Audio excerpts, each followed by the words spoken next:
Install Android 10 on Leagoo M8 Pro via AOSP GSI Treble ROM. Please check the description for important notes and all the download links. First download ROM and GApps packages, then transfer the downloaded files to the phone storage, link is in the description below. Step 2. Boot your device into TWRP recovery. Once in TWRP, click on Wipe, Advanced Wipe, and select the check boxes, as shown in the image, excluding internal storage.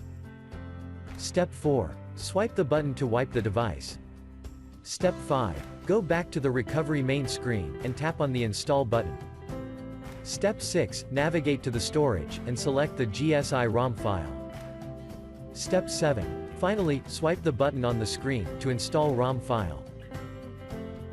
Step 9. After GApps flashing completes, select Wipe Cache and Dalvik from bottom left side of screen, and swipe to wipe. Step 10. When the flashing process is complete, hit Reboot System. That's it, you have successfully installed the ROM on your device.